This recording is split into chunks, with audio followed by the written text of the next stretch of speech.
2 seasons behind closed doors. We missed you.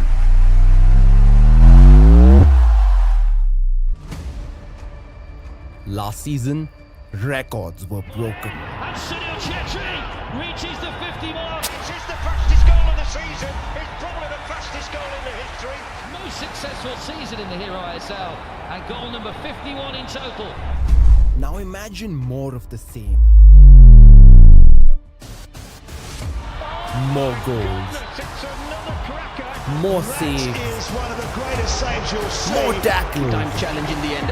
Very More unhappy with action. one another. new faces. With no roar in the stadium.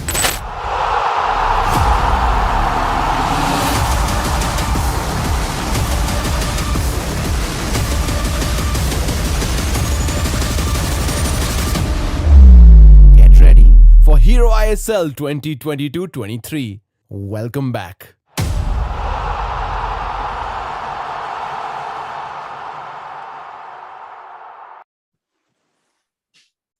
Well, good evening to everyone tuning in on what I'm sure has been a day of great debate and deliberation at long last. The Hero ISL 2022-23 fixtures have finally been announced. Now, I know you waited for them for a long time and we apologize to keep you waiting for so long. But now that we're here, we're going to take just another step forward and analyze with the likes of Anant Tyagi, Shaiju Damodaran and Paul Masefield what the first few fixtures of every team look like. Gentlemen, very, very good to see you guys here with us this evening. Anant, Paul, Shaiju, look, there's been a few changes to how the season is going to play out this time. There's a change to the format as well, where instead of the top 4 this season, the top 6 actually will now be in with a chance to play the semi-finals. The top 2 are going to qualify for the semi-finals automatically, and then between 3rd and 6th position, they're going to have like a one-legged playoff to decide who the remaining 2 slots are going to go to. In addition to which, the small matter of fans being back in the stadiums. And that is something I am so very excited about. Anant, I will come to you first. I know you're in rainy Pune right now and you're looking very, very chuffed, ready to party. And I'm sure the Indian football party is beginning very, very soon. What are the fixtures that you look forward to the most when the fixtures are announced, Anand? Because you've been in the game for the last 8 years. You've been there and you've seen it all. What are the fixtures you look at first? Well, thanks for such a kind introduction. And Suyash, I mean, I was just watching the opener to the show, and no matter how many games you've covered, and I know Mace will correct me to the number that I have, and Shaiju's hot on my heels as well with the number of games he's covered. But, you know, there's goosebumps every single time. I mean, 12th of October, 2014 is now a lifetime away, right? That's when we started proceedings with then ATK taking on Mumbai City FC, and how much distance have we covered since then? How many memories we've collected along the way? And it's always good to see familiar faces still being a part of it, like Shaiju, you know, who was there right from its inception. Mace might have missed out on the first season, unfortunately, and we missed him. But from the second season onwards, he's hardly missed a beat. So it's just fantastic because it's a family at the end of the day, and we're all trying to, you know, grow Indian football in our own small but significant way. Interestingly, Anant, you called, I used to call him Shaiju Chetan up until last season, and now we have a new one with you saying Shaiju Da. So that's something that might stick around as well. But he himself is no less than a social media influencer, because I'm sure he's gotten a lot of requests over the last few days. Shaiju, how many people have reached out to you and asked you whether you already had the fixtures with you? Be honest. Before answering to that question, a very good evening to my dear Anand, my dear Mace and Suyash. Good evening, gentlemen, once again. Very good evening to you. I must say, Suyash, it is like you asked me to about the social media inquiries about the new season fixtures. I must say it is something like counting the number of stars in the galaxy in the universe. It is that massive. Because you know the passion, you know the interest of the Keralites, Malayali football fans regarding the Hero Indian Super League, and you don't believe, right at the end of last season they started inquiring about the coming season. Right at the end of the season 8, right at the next day they started inquiring next season first match hoga Kerala Blasters versus ATKMB hoga, and the question started coming right from the next day of the final of the last season. So most of them wanted to know that whether this time around spectators came back to the stands. Right. Will the galleries will be open? I think the most of the questions in that manner. Yeah. Shaiju, you're the brightest star in the gallery of Kerala football, though. You know that there's no taking away from that. And Mace as well. I know Mace last season in the bubble kind of became a grind from time to time. So what are the parts of India that you're looking forward to exploring the most when it's open season once again? It's really not about us. This season is dedicated, and it is for one thing only, and it's the fans, because they are coming back and they will be back in their droves to watch the football. We were fortunate enough to be on site to cover the last 2 seasons. Yes, we were in a bubble. Yes, it was hard at times for everybody there, but we hope that what we did was give light to people so that they enjoyed the football. Unfortunately, the only time they were allowed to really enjoy it was when they were physically there for the final last year. But now, this season, forget everything else. Let's get those fans back into the stadiums. Let's get them enjoying the football, because the second that they walk back into the stadiums, the football levels will go up, because the players, all they want to do is play for the fans. And to have the fans back this season, for me, that's just the absolute pinnacle. And I can't wait to see packed stadiums from the northeast down to Kerala, to Mumbai, to Goa, all over the country. I've got a feeling the fans are going to come flocking out and flooding out to make sure that they come and enjoy the spectacle. And hopefully we can bring them another wonderful season. Do you have a favorite ground, Mace? A favorite city to watch Indian football in? Well, I daren't say it because someone's wearing yellow and the other one's from down there. But I mean, I've got to be honest. I love the atmosphere at Kerala. I really do. The fans are so passionate. 2 hours before the game, I can remember going there and Jamshedpur were playing, and Steve Coppell got a standing ovation from 40, 50,000 fans an hour and a half before the game. And I'm standing there and I'm going, I got it because he managed them before, but it was like, this is unbelievable. That doesn't normally happen. That's always good. And it's always good as well being at the Salt Lake, because you can't hear each other. Quite literally, you'd be 2 or 3 yards away. I presented with Anant there at the games, particularly down in Kerala and over at Salt Lake. You can't hear him. It's very difficult. And when the noise starts to build and it really does, it really does build that atmosphere. It's quite difficult to do your job at times, but I tell you what, it's such a wonderful spectacle. Well, let's then start off at Kochi itself then, guys, shouldn't we? Because 7th October is the first fixture of the league stage. It's Kerala Blasters FC versus East Bengal. And we'll just have the fixtures right up on our screen right now. You can see the first game against East Bengal. And then right after that, Kerala Blasters play ATK Mohun Bagan once again at their home ground. In fact, within the first 6 fixtures, Kerala Blasters is playing at home on 4 occasions. So we'll get to whether that may be a home advantage or whether that'll act against them. Anant, I know you're smiling. I can see you on my monitor right now. And we've discussed this before as well, Kerala Blasters FC's home form. But before I come to you, Anant, let's go to Shaiju first. Because who else? You can be sure that the JLN Stadium will be bouncing for the visit of East Bengal, Shaiju, on day 1. But would you agree that the main point of interest would be seeing what manner East Bengal turn up in, forming a completely new team? You can already imagine Stephen Constantine setting up tightly and resolutely, the kind of football that he's going to bring. What do you expect in that first encounter?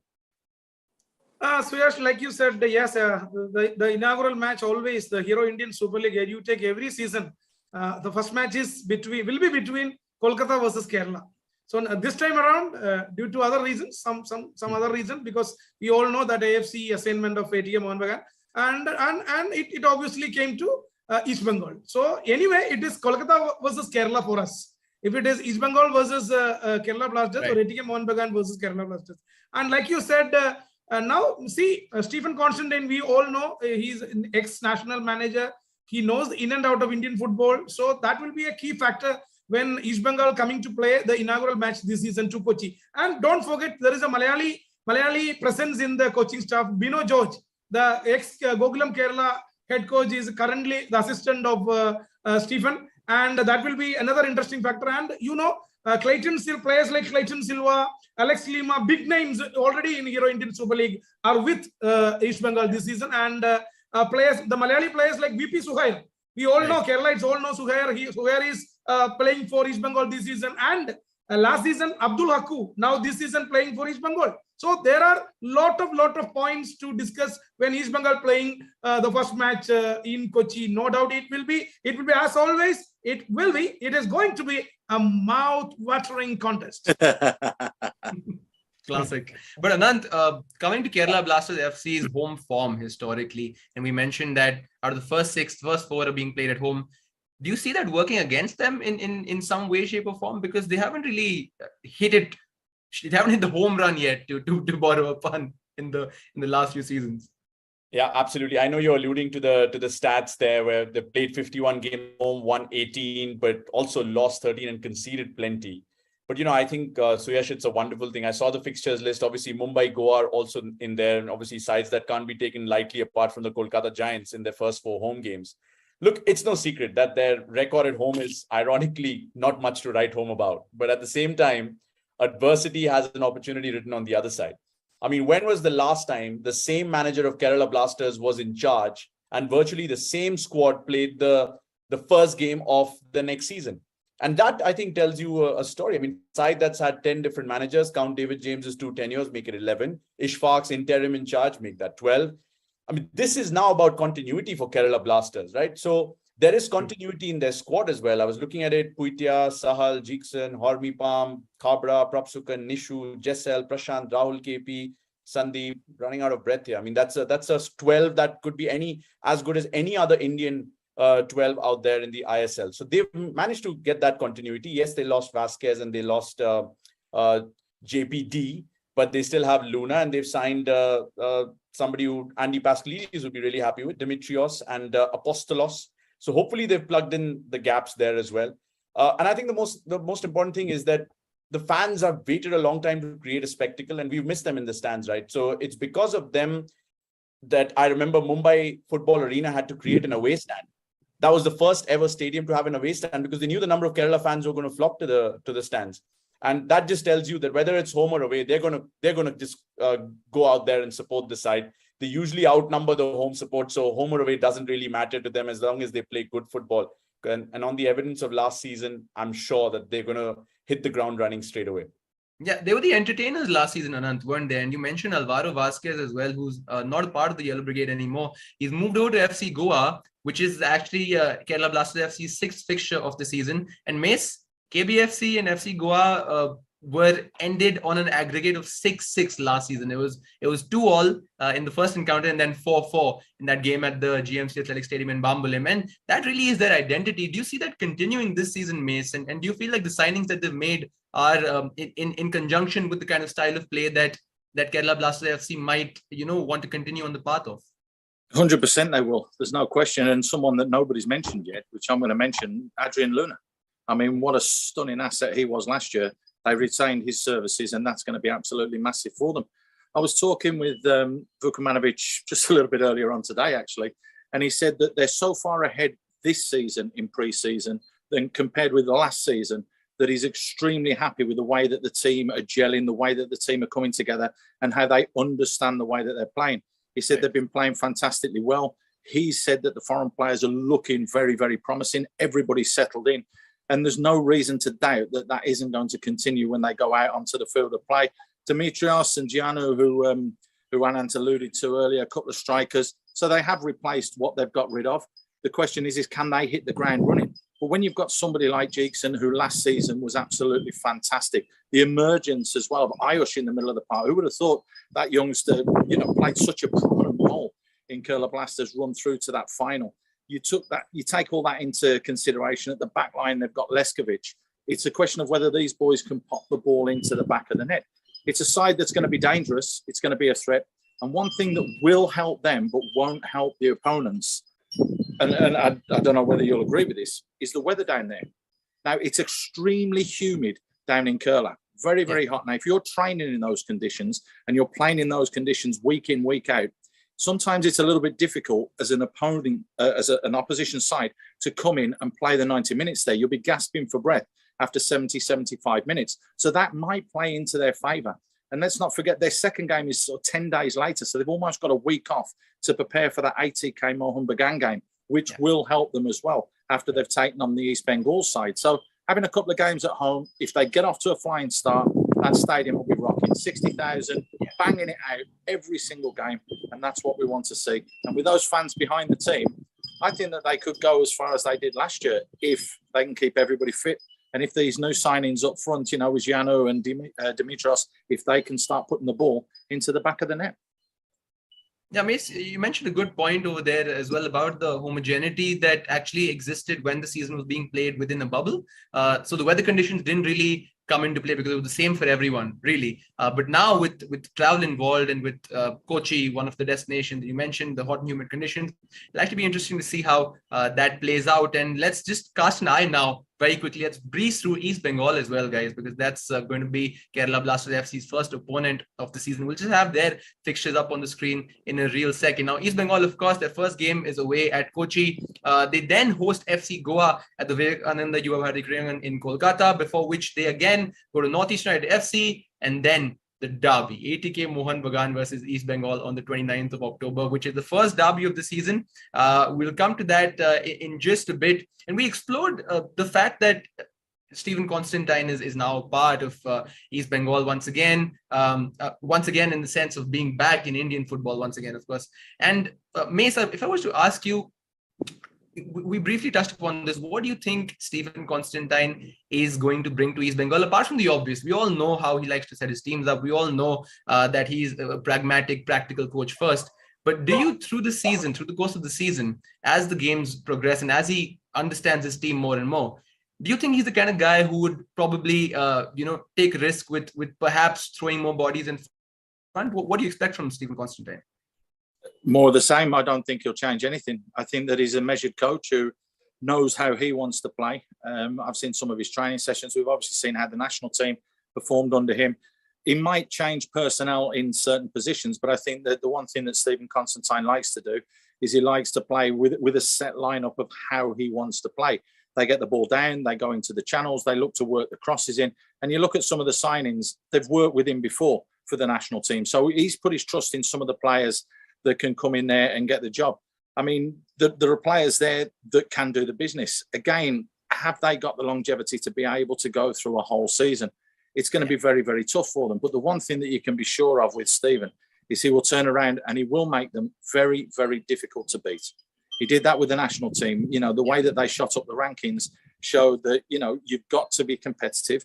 So what he'll do is he'll make sure that they get the banks right, that they get the system right, that they get the formation right, the players in those positions will be correct, and they will be a very, very difficult side to beat. But can they then go and switch it and turn it on and go up the other end and score? That remains to be seen. Yeah, Anand, they were a difficult side to beat in the derby, which we just saw recently being played out in the Durand Cup. Even though they went down by a 1-0, and unfortunately it was an own goal, they did show that resolute defensive side to themselves as well. But why do derbies sort of tend to play out this way, Anand? What's your take on this? Because as fans, you'd want to see an open, explosive game, but instead you found two teams kind of being a little cagey with each other, almost not wanting to lose the game. Would you expect that to remain the case in the ISL derby as well? Yeah, absolutely, because Constantine's in charge. And just to build on what Mace is saying, let's be honest, right? Stephen Constantine knows Indian football. He knows the limitations even better than he knows the strengths.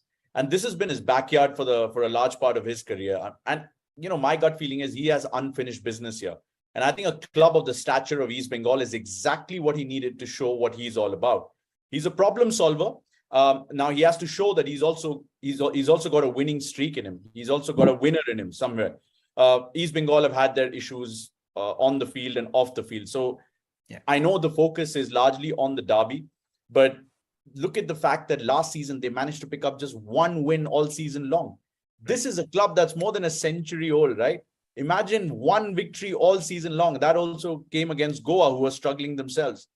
And not to even mention the fact that their defensive record was woeful. So I think the first thing he's going to fix, and he's already started fixing that in the Durand Cup with the number of clean sheets that they've got, is that he's going to make them defensively sturdy and solid. Yeah. And I feel Stephen's the kind of man who can iron out the creases, I guess, get that passionate fan base right behind him and his red and gold brigade. So I don't think he'll back out of a challenge. He'll be pragmatic, as Mace said. He'll make the most of limited resources and get the best out of them. East Bengal fans deserve success for, you know, unabashedly backing their side. I expect the derbies to be very cagey affairs, both of them, the one in October and the other one in Feb.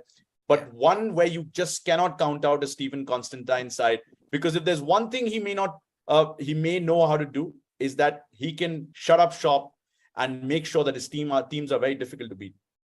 Yeah, just thinking out loud, Anant, I'm just wondering if we might even see Stephen Constantine 2.0, because when he was with the national team, he only got time with the players for a limited amount of time, and yet he made India into a very robust defensive unit, so to speak. Now that he's going to be spending week in, week out with the same players and has more time to implement his ideas and philosophies on the training ground, just tend to wonder how much, to what level he can take his kind of philosophy forward. And Shaiju, I'm curious to know what you think about this as well, in addition to the fact that I want to ask you, which are the other East Bengal games you're really looking forward to this season? Yes, of course.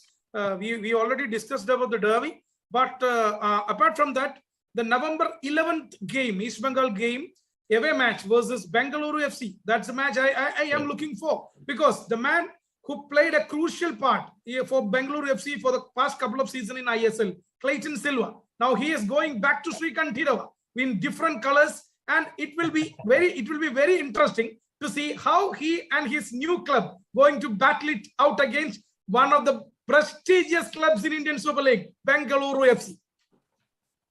So Shaiju, right on cue, after wrapping up with East Bengal, let's come to Bengaluru FC in that case. And Mace, I want to come to you again, because English managers, you're sort of a bit of an authority on them, as we have the fixtures coming up on our screen right now.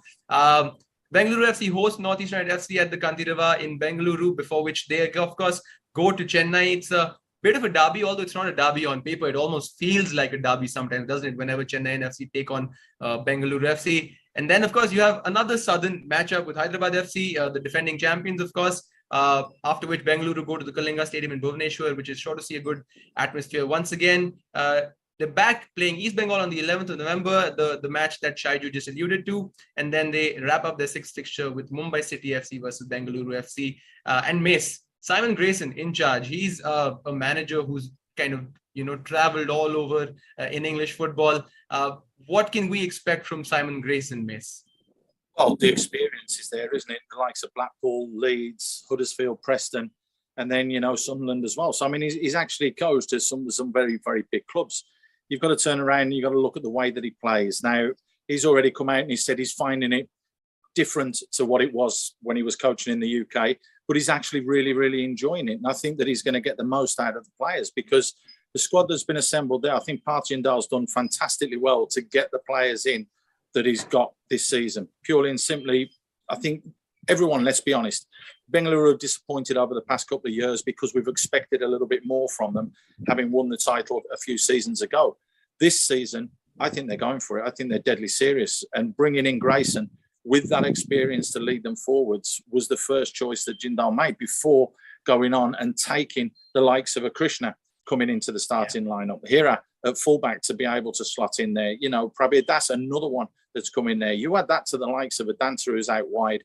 And on the other side, of course, Sunil Chetri. Yes, they've let go of Clayton. That is a bit of a loss for me, because I thought he's been outstanding for them the past couple of seasons. But I think that Grayson and the way that he plays, they won't mess about. If you've got to clear your lines, put your foot through the ball, bang, get it up there. Let's go and fight up there. And I think that that's what his side will do. They've got enough about them in the middle of the park with the likes of Suyash, Suresh, who was absolutely fantastic. I can turn after them, no problem. So I know, I'll get it right in a minute. I thought you did really well for them last year. No, I thought Suresh was absolutely brilliant for them last year.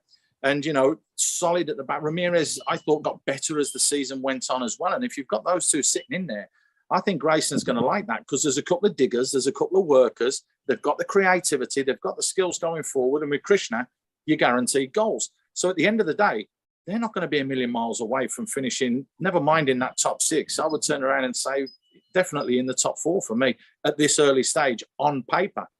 It obviously may not transpire that way, but on paper, you turn around and you say, yeah, they got a chance of finishing in that top four. Yeah, hard to argue against that, Mace. And Anand, just wanted to touch upon the Chetri and Roy Krishna partnership that seems to be bubbling in the Durand Cup. We saw them combine. Do you feel that it can be a seamless, effortless partnership without either player having to mold or change their game too much. It seems to be working. 100% yes. I think BFC have a proper leadership group now. I'm not reading too much into the Durand Cup games. I think Coach Grayson is still finding his best squad, not his best 11.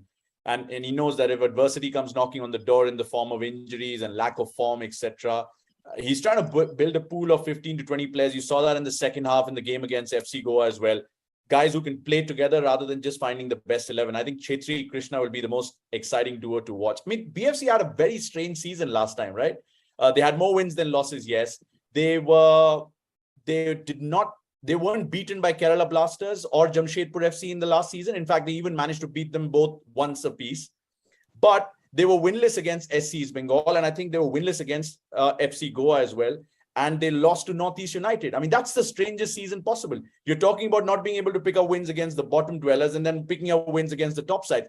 Lacks consistency. And I think that's what they're looking to achieve with somebody like with Chetri and Krishna combining. But the biggest factor, I think, with BFC is that I don't think any other side, possibly barring Chennai FC, has missed the home stadium as much as Bengaluru FC has. Yeah. I mean, I go back to the seasons where in the 80th minute, Bengaluru were playing some very average football and they couldn't find a way past most opposition's defense. And then suddenly you'd hear a chant go up amongst the West Block Blues and they'd find an extra gear, an extra wing from somewhere. And I think that is the highlight of what BFC could end up achieving this season because they'll have the crowd behind them. It's not always the quantity, it's the quality in that quantity that matters sometimes. And I think West Block A produces it quite well. Yeah. And you said the crowd might be behind them. Shaiju was wondering whether the fixtures are kind of favorable to them in the first 6 matches as well, because only Hyderabad FC finished in the top 4 last season. All the other teams that Bengaluru FC are playing in the start finished outside the top 4. Do you think that's something to read too much into? No. I don't think so, Suyash. With due respect to your question, I think it is not going to be a cakewalk for Bengaluru FC in the initial stages of the tournament. See, from the last few seasons, if we analyze Hero Indian Super League very closely, the ISL has transformed a lot. All the competing teams have an equal chance of winning the tournament every year, especially the last year. You take the last year, the finish of the league stages. So every team has equal chance of winning the tournament. So my point, it is not going to be. It is not going to be a cakewalk for BFC in the first 6 matches because every team playing in the ISL is equally good and strong. I think ISL is just like Premier League now. I think just to touch on Shaiju there, it's spot on because, and Anant mentioned it earlier about the West Block Blues and the fans getting behind the team. That is something that was missing the last 2 seasons. There were no fans in the ground, right? So it was a level playing field, and that's why anybody could have won. But now, if you get those fans into the stadium and you get them behind their team, it will give the players that extra 10%, that extra 15%, particularly as Anand said, later on in games, at the Category, we've seen it time and time again. It will have a knock-on effect, not just for Bengaluru, but for every single team in the league. Yeah. Well, that's that for Bengaluru FC, guys. And now let's move on to Northeast United FC. The Northeast, doesn't need any introduction because it's a hotbed of football in India. And we'll have their fixtures come up on the screen right about now.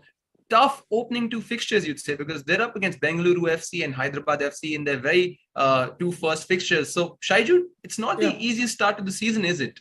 Yeah, just see, Suyash, just now I have answered the Bengaluru FC question, but here I have a different view to share with you people because it is always good to play against the tough opponents in the first few matches. It's always good as far as I'm personally concerned. So if the results came positive, the Northeast United can give a clear message to all the opponent team, and they can reassure their confidence. That will moralize. That will boost their morale in the entire tournament. So it is very good having good tough opponents in the first 2 matches. They can actually declare that the powerhouse of Northeast is still there.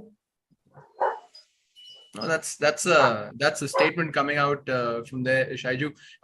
But Anant, is Northeast the kind of team which relies on a strong personality of the coach? Because they have Marco Balbul coming in this season, and he's an experienced Israeli manager. Maccabi Haifa is one of the teams that he's managed in the past as well.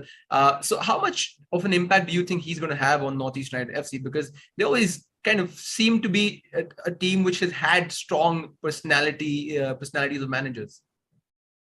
I think, they have that huge Israeli connection, and Mace, correct me if I'm wrong, Avram Grant may have a thing or two to do with it, obviously. Northeast have, like you said, Suyash, Northeast have either really struggled or really surprised everyone. There isn't a midway street for them. And Elko season in charge comes to mind. I mean, they lit it up with some gorgeous football. Beche was banging in the goals. Roland Borges was provided that steel and silk in midfield, and Gallego was at the heart of their success. Under Khalid, when he took charge midway through the season, you remember they finished third. They lost just 3 games along the way. They drew against ATKMB in that first leg, famously 1-1, before eventually losing out 3-2 on aggregate. So they came ever so close, and Khalid's imprint was there to be seen on that side every single time. They had that indefatigable spirit. They just wouldn't give up, and that's what typified them. And just when you thought that they have a right man in charge, guess what happens last season? You know exactly what happened, right? And the problem is, and if you see a pattern in there, they lost the likes of Apuya, they lost Nintoy, they lost Dylan Fox, they lost Lambo, they lost Luis Machado. Again, they have a new manager and new personnel. And now again, they've lost the likes of Hernan Santana, they've lost Deshaun Brown, they've lost VP Soyer at the top of my head. Yes, they have Arindam, they've signed those 2 Gokulam players in Emil Benny and Jitin MS, fantastic players, by the way. Gaurav Bora comes in as well, but they start from scratch again. So it's anyone's guess where they could end up again. And I mean, hopefully the Highlander Brigade can put their differences with the management aside and on match days and turn up, because I think they're going to need the Highlander Brigade more than anything else. If what Shaiju is saying has to come true and they have to prove that they are the powerhouses of Northeast football, they can't do it without the fans. Imagine what happened when India were playing against Oman in Guwahati. What an absolute spectacle those fans created. So they have it in them. They just have to trust their team, and they've got to back the manager, I feel. Mace, what is a good season for Northeast United FC this time? What would qualify as a good season for them? Anything above last year, if I'm being completely honest. Sure. Again, Anant hit a chord there where he's talking about the influx and the outflux of players here, there and everywhere. And you do need that continuity, and you do need that stability throughout a club. I mean, you're seeing it now with the Curler Blasters having kept, Ivan on for another season, and they will build and grow from here. It just seems that every year, new manager, new players, new manager, new players, new manager, new players. It doesn't always work that way.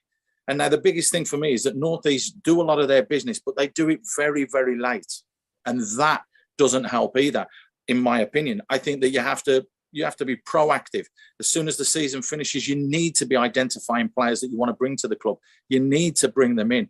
You need to get them settled. You need to get them through the door. You need to come back pre-season a couple of weeks earlier to get that togetherness and that bonding. And again, I think it's going to be a very, very tough season for Northeast. But as both the guys have said, if they put a string of results together and those fans get behind them, that's not an easy place to go up in the Northeast and get results, because sometimes it's a bit of a distance to travel for some of the clubs, and they're not going to find it easy, particularly if they're coming off the back of home games or having travelled somewhere else before.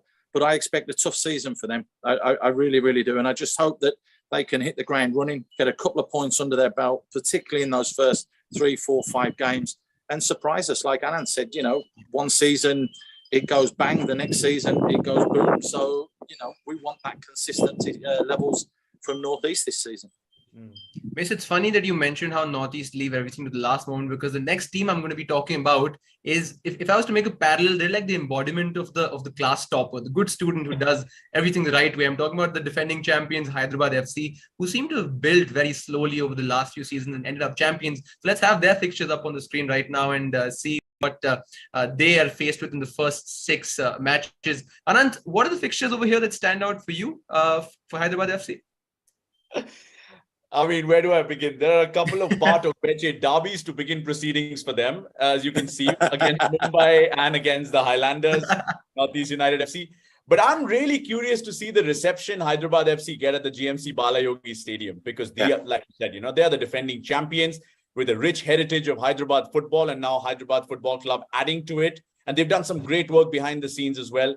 them keeping the likes of Manolo Marquez, João Victor, getting Ode Ona India back in their side, Ogbeche extending, signing someone like a Borja Herrera perhaps with Edu Garcia and Juanan now gone. I would love to see how Hyderabad start this season, and what better than to do it at home.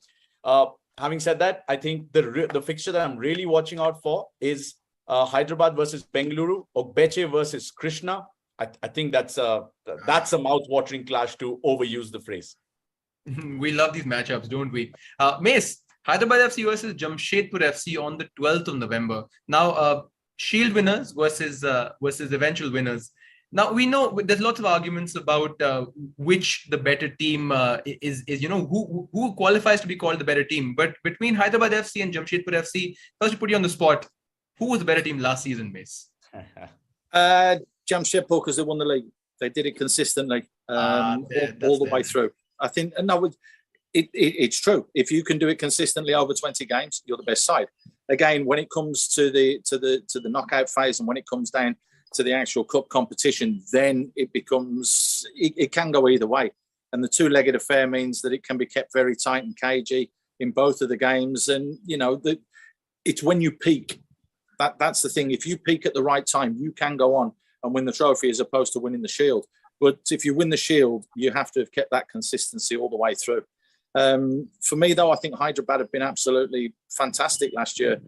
I think it's been a revelation, bringing in Manolo. I think that he's done fantastically well. He's managed to keep a good core. Let a couple of players go, interestingly, one or two.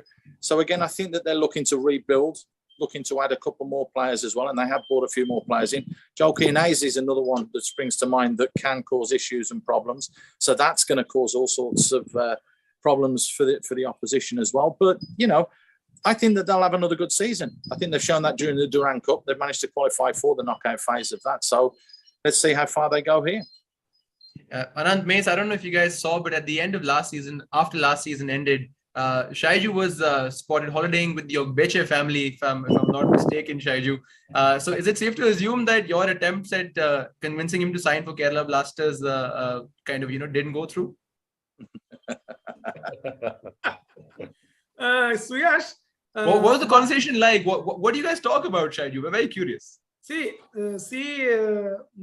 Actually, my relation with Bharth is, apart from football, it's very personal. It's more personal because we had a great time in the traditional Kerala boat race. We had an exhibition race for him, and both of us having actually done the boat race for exhibition purpose. And we went to the Adirapalli waterfalls. We went to... Don't get him injured, Shaiju. Don't get him injured. Yeah. And then we went to some banana fields and went to some elephant training centers. Everywhere in Kerala we went. But it was a nice... But yes, Suyash, I did try to bring him to KBFC for sure. Okay. So requested him politely that... Ho jayega. Bharth, ho jayega. Okay. Requested him politely, but didn't succeed. But in our discussion, I still remember on that day, our discussion ended with me requesting Bharth that really seriously that please not to score too many goals against us. I'm not sure he'll listen to you on that one, Shaiju. He might listen to you on other things, but when it comes to goal scoring, I don't think he differentiates between opponents. But we got Luna now. Come on, don't get greedy. Right, gents. Let's move very quickly to a team that actually were champions this season before last, Mumbai City FC, and we'll have their fixtures come up on the screen now. And Mace, on first viewing, all right, feels like Mumbai City FC might just have the toughest beginning to the season because they play Hyderabad, Jamshedpur, Kerala, and ATK Mohun Bagan all within their first 6 encounters. Do you think they care? Let's be honest. You've got to beat everybody. You've got to play everybody. And as Shaiju said a little bit earlier on, you might as well play them at the beginning. You really might as well. You turn around and have a look. They've brought in Greg Stewart, last year's Player of the Year. So they've got the quality there. They've managed to keep Matada full. They've got the stability with that, with Ahmad Jahu as well. They've nicked Pereira Diaz up front as a striker. And again, I think we spoke to Des a couple of weeks ago, didn't we? And he said, tried and trusted in this league, knows how to get goals, knows how to score goals. So I think that they were wounded last year. There were times when they played football that they were absolutely outstanding, and there were times that they were terrible. I mean, let's be honest, and I think Des alluded to that as well when we interviewed him and we spoke to him. I think he's looking for a little bit more consistency this year, and I think that that's what they'll get. I don't think the fixtures will phase him. I don't think they'll phase the team. I think that he knows exactly what he wants from his players. And this pre-season, they'll have been working incredibly hard to make sure that they put those fixtures and those results all the way their way and the right way, because they've got to play the right way. He knows how he wants them to play. They've got to come out and do that consistently this season. If they do that, they're going to be a tough side to beat with the quality that they have and the depth of squad. Yeah, they've lost players, Anant, but they've brought in players like Jorge Pereira Diaz and Greg Stewart from Jamshedpur to balance it out. According to you, do they look stronger than last season? And is top 4 a bare minimum for Mumbai City FC this season? You know what? Even though they had an underwhelming season last time around, I remember those last 2 games that they lost out on. And that could have been the difference between Mumbai making it and Kerala not. And eventually Kerala made it to the final. There were fine margins in an ISL season. I think Des was still figuring his way around his best squad. I feel like what they've done now in the transfer window, they've made a statement, obviously. It's signing Diaz and signing Greg Stewart. Also, somebody like a Roston Griffiths comes to mind. The one problem Mumbai had was that when they thought the game was in their control, they would leak goals. And defensively, they had issues. Murtada Fall's really going to have the season that he did when Mumbai City FC won the double of the Shield and the Cup. If Murtada Fall has a poor season, or should we say an average season again, then they're going to struggle again, because Mumbai will give you all the glorious football going forward, but it's really behind where things get a little difficult. And I think what they'll really benefit from, and as a fan, I feel, is Roland Borges coming back into this side. Yes, there's Apuya. Obviously, you've got Greg Stewart now with all the attacking flair, but Roland Borges just adds that extra layer of security and protection, which Mumbai, I think, lacked sometimes last season. And again, those last 2 games, if they hadn't lost, things could have been different for them, but that also gives a chance now for Des to say minimum top 4, if not top 2, and let's try and get the double again. Yeah. Shaiju, which are the other Mumbai City FC players that you personally are looking forward to watching this season? There's a few that you used to like for your team. I cannot say it other players, because already Anant and Mais mentioned their names, because obviously the last year golden boot winner, I think golden ball winner last year, Greg Stewart, obviously. So he's a man to watch out for Mumbai this season. And another man is the KBFC star last year, Jorge Pereira Diaz. So these are the 2 players I am looking for. But Suyash, I am thinking about the Mumbai midfield this season with Greg Stewart and Ahmed Jahu playing together. Greg Stewart and Ahmed Jahu, 2 are the best midfielders in ISL playing together. But now I think there will be a problem also, because I think Mumbai is overloaded with talents. There are some points which teams facing these kind of situations, which they will be overloaded with talents. We know that too many chefs spoil the dish, but at times they can make it perfect too. At least I'm not the only one that likes Ahmed Jahu. I've seen an Emma Jahu Stan account on Twitter. I'm led to believe that it might just be Mace running that account. You are 100% right. Right. Let's move to another team littered with superstars, guys. I'm talking about ATK Mohun Bagan, and let's have their fixtures up on the screen. Bit by bit, we're getting through all the teams, and first match against Chennai and FC. Anant, they start off at home. It's a favorable fixture, would you say? Because ATK Mohun Bagan seem to be gelling a lot better as a group than Chennai and FC. But as I say that, Chennai and FC are actually winning 4-1 against Trau in the Durand Cup. I was just going to remind you of the scoreline. I have it playing in front of me right now and just keeping a tab on that game. How do you look at that first encounter, Anant? No, I honestly, Suyash, Durand Cup is obviously a chance for some of these sides to, like I said, with Simon Grayson as well, to just find the best squad at the moment. Winning is obviously good because you want a trophy like FC Goa did. And, that obviously told them that their pre-season's gone to plan, but that didn't quite turn into the season that they wanted. So it could turn out to be both ways. I think with ATK Mohun Bagan, forget the fixtures, forget everything. I just hope Juan Fernando's got his strategies right. I as a fan watching, the one thing you do not want is that the Mariners fans constantly questioning ATK Mohun Bagan's decisions on everything. They've lost Roy Krishna. They've lost David Williams, maybe for no fault of theirs. They've signed in somebody like an Ashik Kurun. Well, where is Amrinder Singh? What's going on? Is there some communication on that? Is there a reason why Sandesh Jingan was let go off and why Amrinder is not in goal and somebody like Vishal Kaith is in goal, who obviously was out of favor in his previous side? So there are some very strange things that are happening. I wish we would get answers to that. I hope the Mariners fans get answer to that, because I think the only thing that can stop ATK Mohun Bagan is themselves and their coach. Oh, that's a good thought. Shaiju, let's talk about the derby for a second on the 29th of October. We spoke about it from an East Bengal perspective. Let's get to it from a ATK Mohun Bagan perspective as well. They say there's no favorites in a derby, like always, but recent records suggest that ATK Mohun Bagan will be favorites going into this derby. Do you think? Yeah, absolutely. Absolutely, yes. Because look at the past 2 seasons in the ISL. We already saw the results. We know the results. Past 2 seasons, it is very clear that ATK Mohun Bagan having a clear edge over East Bengal in ISL. And you take the latest recent result in the Durand Cup, even that match, that derby also, ATK Mohun Bagan won, even though it was for a very narrow margin of 1-0. See, players like, big name of ISL, Florentin Pogba, playing with ATK Mohun Bagan. This entire ISL fans looking at Florentin Pogba, what will he's going to deliver, what kind of football he's going to play in India. And big names like Brendan Hamill, and of course Hugo Bumu is still there. Hugo Bumu, and I personally like Johnny Kauko very much. Such a calm, composed midfielder, great player. So ATK Mohun Bagan looking very strong, and my opinion, they have the clear edge. If you ask me about the derby, ATK Mohun Bagan still having that edge.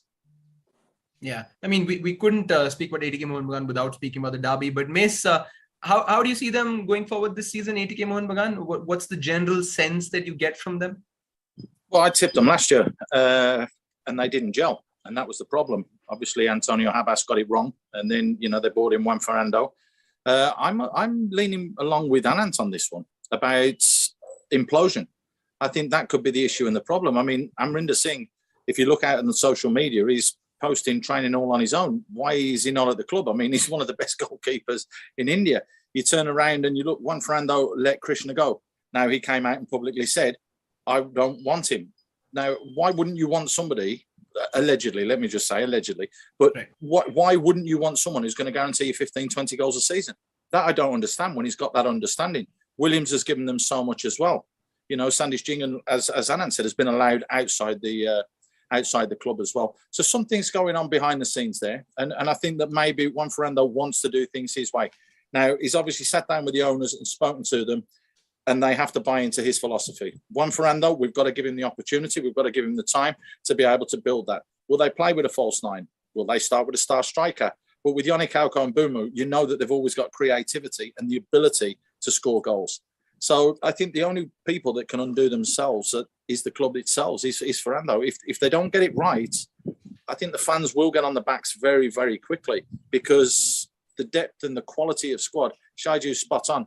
It's one that's there to compete, not for the top 6, not for the top 4, not for the top 2. They're there to compete to win it. They want number 1. Yeah. They are putting their trust in Ferrando. So it's down to him to ensure that he brings his goods, that he makes sure that his team are right on the field and off the field, again, because of the travelling, because of away fans, because of everything now. And if they do that, then, they'll win it. It's as simple as that. They do have one of the best squads on paper to go through and take the title. Yeah, Shaiju, I see you gesturing, Shaiju, but I'm just going to power through to the next team now, because we've got 4 teams remaining left to discuss, and we come next to Chennai NFC, and we'll have their fixtures coming up on the screen right now. We have a bit of a character in Thomas Bidaric joining our league, guys, because he's someone who's released a music album. He's played in the Champions League final against Real Madrid before, and generally by his peers, he was known to be a player that gave it his all on the pitch and quite the runner, so to speak. So keeping all of those things aside and seeing what Bidaric will bring to the table for Chennai NFC. Look, ATK Mohun Bagan was the Chennai NFC first fixture, and the second encounter against Bengaluru FC at home. Mace, like we said, it has the feel of a derby. What would a win against Bengaluru FC do for Chennai and FC to kickstart their season? Because they weren't exactly at their level last season, were they? Depends what they do in the first game. If I'm being honest, if they go out and get 3 points or get a point in that first game against ATKMB, then their backs will be up. They'll feel strong. They'll feel positive going into that game against Bengaluru. I like the fact that they brought in Vinci Barreto. I think he showed quite a bit coming on as a sub last year and creating things for Kerala. And I think that that's not a bad signing. At the back as well, they've signed Diagne. I think he's not a bad player either. Anirudh Tapper in the middle of the park. They have all the pieces, and they have done for the past couple of seasons, but they just haven't found the right person to thread it all together. And now that's going to be the question. Is it going to be the coach that can gel them, that can take them forwards? I think if they can get something out of that first game, I think there can be a threat in that Bengaluru game second matchup. Yeah. Shaiju, we've spoken to Thomas Bradaric in the last LFL show that we did as well. What have you made of him so far as a coach and an individual?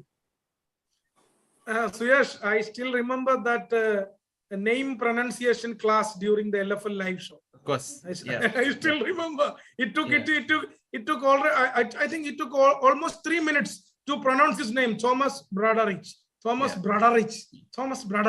So he was taking me class how to pronounce his name. So very nice guy, and like you said, having an experience of playing the European Champions League final as a player. So he's a big name in the coaches list of this season Hero ISL.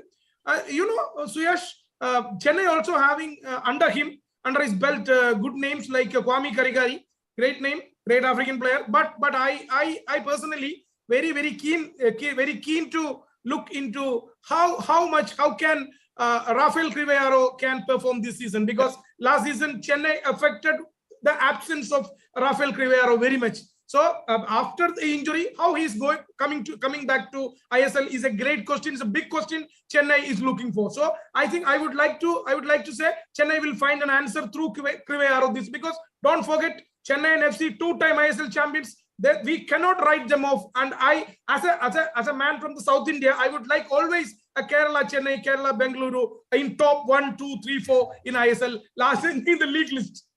Shaiju, how'd you mention the coach's name again? How'd you say it? Thomas Bradaric. That's exactly how Thomas taught us as well. So good on you, Shaiju, for remembering. Anant, I was going to ask you a general question about fan support, but leaving generalities aside, let me just get to it straight. Do you feel like the support that Chennai and FC receive at the Marina Arena is underrated? Because we keep talking about the VYBK, we talk about Kochi, but Chennai's home support and the advantage they can get from good home form can't be underestimated, can it?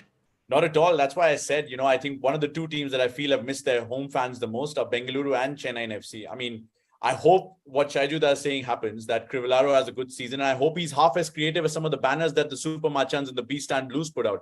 Because boy, are they creative or what? I mean, they obviously turn up in numbers. That's one of the things. They're very vocal. They're very vocal on social media as well about what they like and what they don't. Their coaches never have easy pronounceable names. Shava Laszlo, then Bozida Bandovic, and now this. John Gregory. Don't mention it. Plain as they come. No, but to go back to what Mace just said, I mean, John Gregory's season comes to mind where I think he empowered a lot of his personnel to do the job for them. And I think that's what Chennai need to do. They just need to empower some of their Indian players like Anirudh Thapa to be able to do a job for them. With this new rule of the top 6, and I have a feeling that Chennai are going to land up in that top 6 somehow, because Chennai can't be kept quiet for that long in ISL history. Because that's the kind of side they are. They play a lot for pride. And as a result, I have a feeling the fans are going to play a major part in that. I was just looking through their fixtures. Obviously, they've got Bengaluru and the 2 Kolkata Giants. But they also have Mumbai City FC, who are one of the best lineups in the league. Then they have Jamshedpur FC, who are the current champions of India. So it's not an easy beginning for them. So if they can get out of those first 6 fixtures without much damage, I think Chennai are there to be reckoned with as a force. Yeah. So let's indeed then get to Jamshedpur FC, Anant. We'll have their fixtures coming up on the screen next now. Right, Mace, you were telling us off screen that you just got a text from your mate AD coming in before the show. Can you tell us a bit more about AD Boothroyd, Mace, and what has he told you so far about the experience of coming and joining Jamshedpur FC? What can we expect from him? He's loving it. He's absolutely loving it. I met up with him before he left. And I mean, I've known Adi for years and years and years, many years. He's a good coach. He knows exactly what he wants from his players. They're going to be physical. They're going to be strong. And he said to me that when he went over and he started working with the boys, that they're giving 100%, that they're giving absolutely everything. He's enjoying the experience. He's enjoying the opportunity, you know, because they won the Shield last year, of taking them in as champions. So he's definitely looking forward to this Odisha game and the Mumbai game that are coming up in their first two encounters. It's going to be an intriguing, interesting season for them. They can play direct, and I think that that's what they may do. Again, it's going to depend on what squad and what 11 he puts out onto the field of play. But they've managed to retain a core to the side. Yes, Stuart's gone, so that creativity has gone. But they brought a couple of other players in that can cause issues and problems as well. So it's going to be a mixed bag. It's going to be interesting to see how the side fare under AD and what sort of tactics they use. I don't think that they'll get it down and look to pass it around 100% of the time. I think they'll look to squeeze, they'll look to press, they'll look to play higher up the field of play and cause issues to opponents. And that's the kind of tempo and the kind of style that Adi Boothroyd will impose and want from his Jamshedpur players. Yeah, as they did under Owen Coyle last season as well, Mace. But Anant, to cope with the departure of someone like a Greg Stewart, I mean, JFC have brought in the man they call Jet, J. Manuel Thomas. Ishant Pandit has gotten an extension. Ritvik is still around, and Farooq Chaudhary is now featuring in preseason. So do you feel like Jamshedpur, on paper at least, are stocked to replicate last season's performance? Yeah, firstly, welcome back to Farooq Chaudhary. And I think Jamshedpur FC doing well even without him just tells you that coming back would add so much more to the Jamshedpur FC squad. And well done on bouncing back from an injury like that. Never easy. And speaking of some of the videos that Farooq had been putting out while he was on his way back from injury, I saw the gym video of Jet, and he's a beast and a half, isn't he? Yeah. I mean, he's twice the size of most of those players. I saw him almost twice the size of Komal Thattal in that gym video that Jamshedpur had put out. I mean, if he can live up to that size and stature, obviously that's great news for them. Forget the departure of Greg Stewart. Obviously, that's a big blow, I think. And I have a feeling Shaiju and Mace would agree. The departure of Owen Coyle is the biggest blow to them. And it's never easy when a coach has set that higher standard. I'm not saying the coach who's coming in can't promise the same results, but imagine the pressure on him now. But I think Jamshedpur don't have to feel that pressure at all, because look at the seasons prior to them winning the Shield. They were underwhelming at best, right? And I mean, they were always the also-rans, and they never even looked like they were closing in on the top four towards the end of the season. They might have flirted with it somewhere in the middle of the season, and they missed out quite a few times. And now they've had that high achievement, that the pinnacle of achievement in Indian football. So I think the coach should just enjoy himself. I think he should enjoy the fact that he's got some great Indian players at his disposal and just look to give the best in every single game. I don't think Jamshedpur FC should set any targets for themselves except for just playing good football. Well, that's a refreshing take. And if they do play good football, their fans at the Furnace are certainly going to take them in. And we saw some great attendances at the Furnace pre-pandemic as well. Shaiju, have you had the chance to go to Jamshedpur's the home stadium yet? Or is that something you're looking forward to this season? No, I have seen the JRD Tata Sports Complex Stadium in Jamshedpur. I have seen it. But like you said, see, it is actually, it is there, that stadium, that crowd is there, but it is going unnoticed. I would say it is going unnoticed because right at the beginning of this show, you have asked Paul Masefield that which is his favorite ground. His answer, that the second part of his answer was Jamshedpur. After mentioning Kochi, he straight away fly to Jamshedpur, not to Kolkata, not to Goa, to Jamshedpur. You can recollect right now. So that is a clear cut signal how Jamshedpur Stadium, the JRD Tata Complex, Sports Complex, is important to Indian football and to ISL, because we all know, we all talk about legacy of Kolkata, legacy of Kerala football, legacy of Goa, but don't forget Tata Football Academy, which has produced thousands of players to Indian football, who serving India, the national team, various clubs. So Jamshedpur is a city which has got its own hereditary regarding the Indian football history. So we cannot write off the passion, the aura which the Jamshedpur JRD Tata Sports Complex creates. It is as important like the Salt Lake. It is important like the JNI Stadium in Kochi. It is important like the JNI Stadium in Fatorda. Jamshedpur, I give 100 out of 100 marks. So well, the JRT Tata Sports Complex has got both Shaiju's and Paul's stamp of approval. So and Anant's as well. Yeah. Not to forget that. Well, that was lovely, Jensen. Now moving on to Odisha FC. We've got Odisha FC and FC Goa left in our kind of analysis so far. And that you can see the first 6 fixtures for Odisha FC. They're looking very different from what they were last season, Anant, because they've brought Diego Mauricio back, completely revamped their foreign artillery in the team. And Durand Cup, I know you mentioned that you wouldn't want to pay too much attention to Durand Cup results, but they've looked good in the Durand Cup as well. And you can only play who you're up against, right? And they've done well so far against them. How have you been impressed by Odisha FC so far? Early season predictions. I have them in my top 6 this year. I just have this gut feeling that this is going to be Odisha's season, at least to be competing for the top spots. Congratulations to them, by the way, for starting the women's team. Apart from their jerseys, which are looking fantastic. Odisha as a state is doing so much for Indian sport.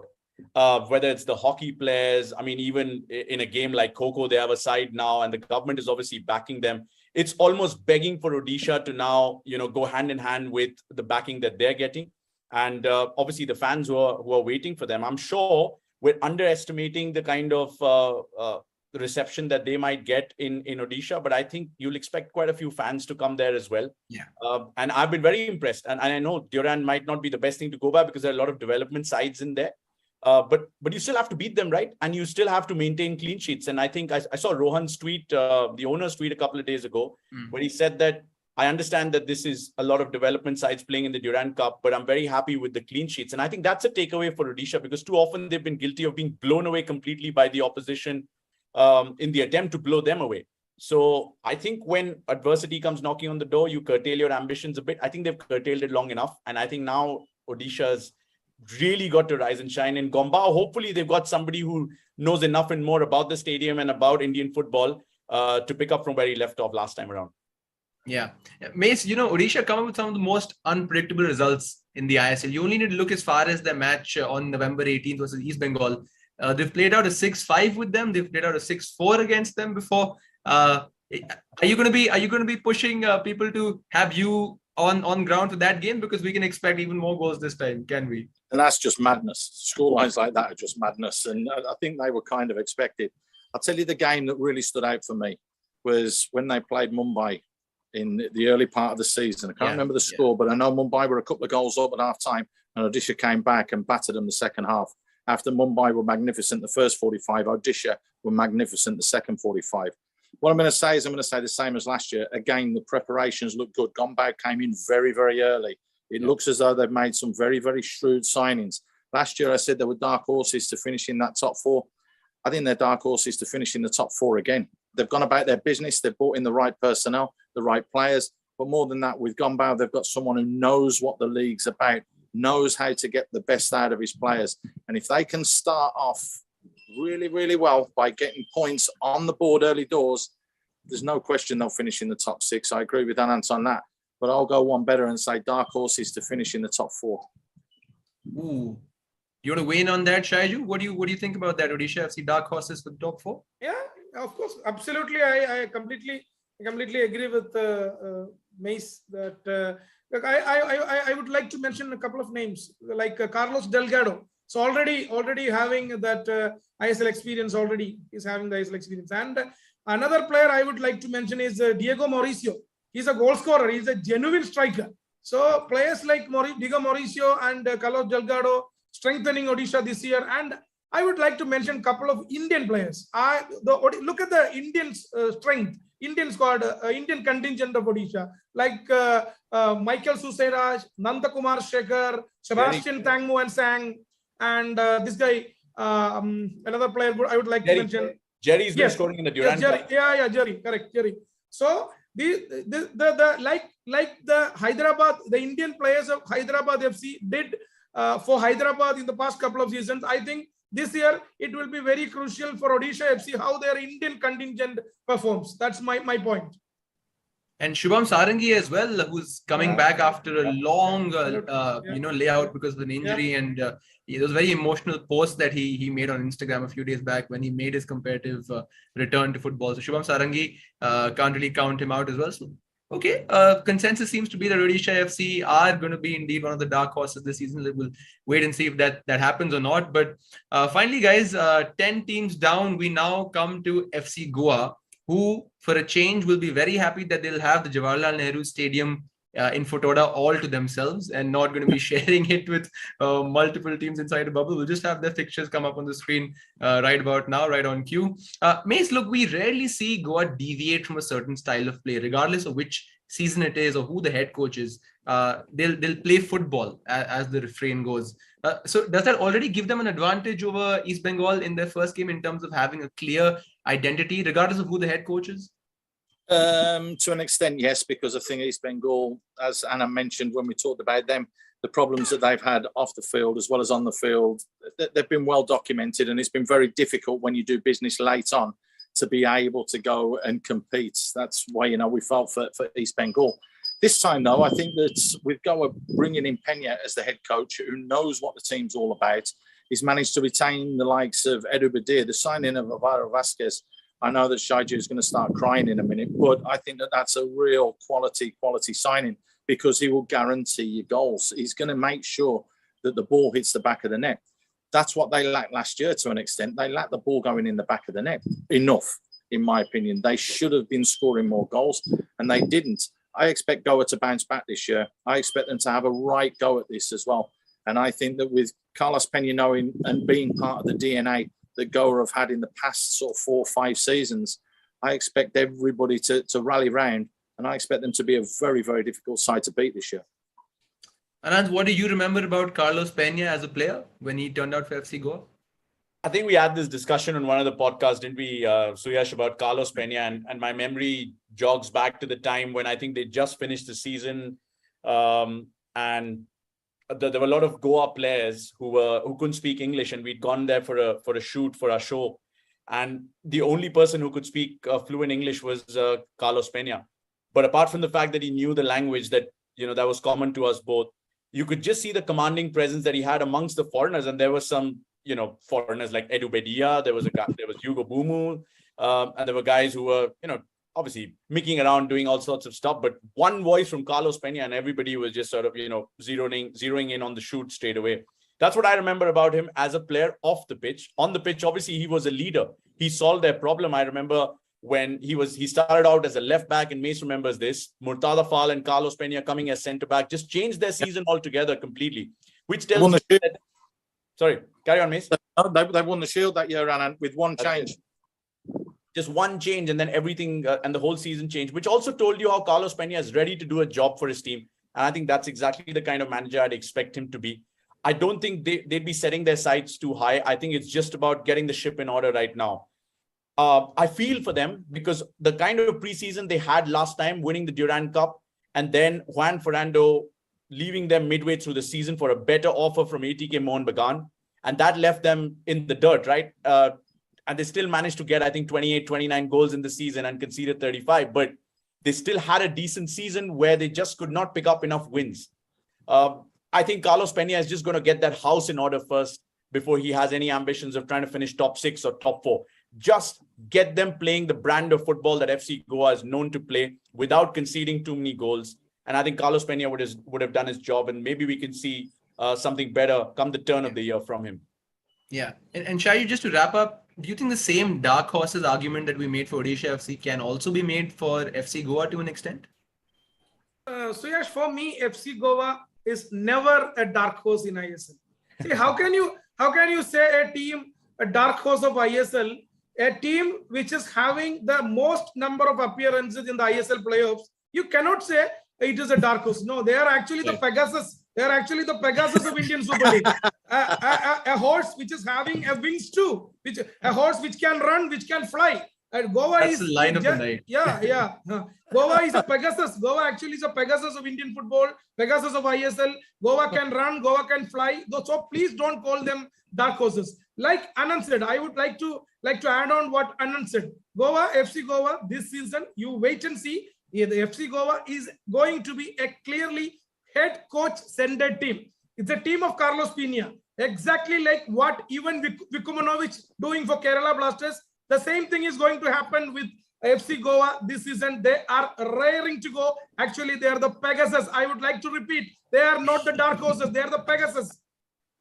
Noted, sir.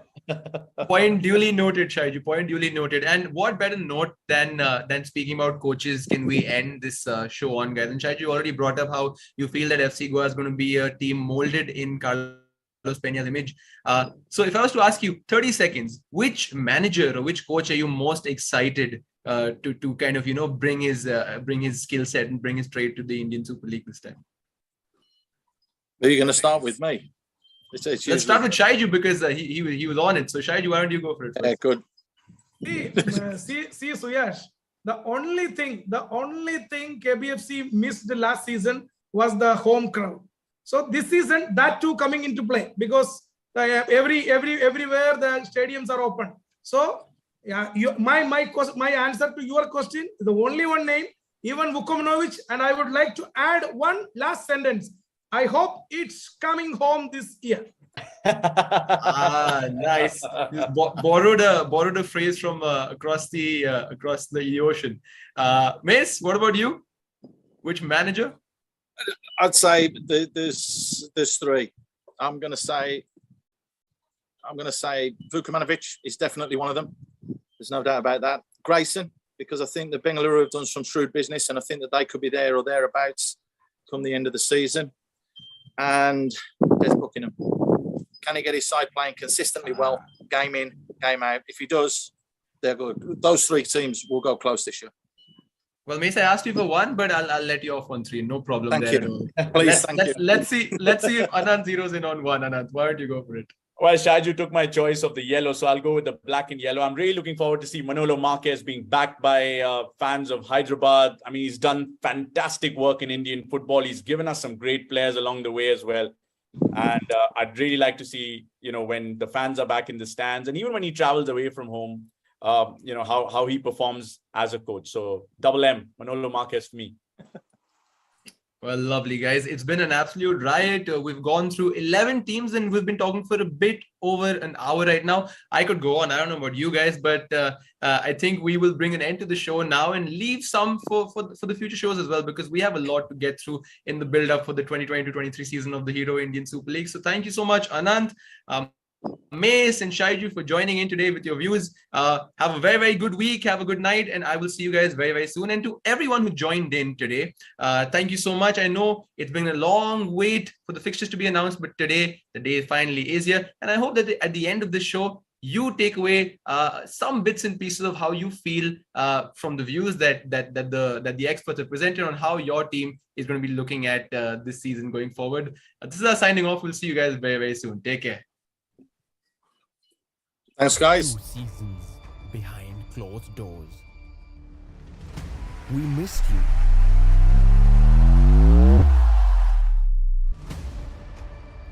Last season, records were broken. And Suyash reaches the 50 mark. This is the fastest goal of the season. It's probably the fastest goal in the history. Most successful season in the Hero ISL and goal number 51 in total. Now imagine more of the same.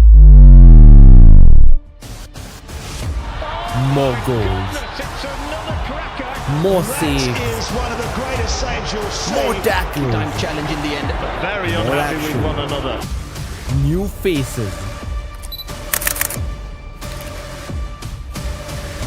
With your roar in the stadium.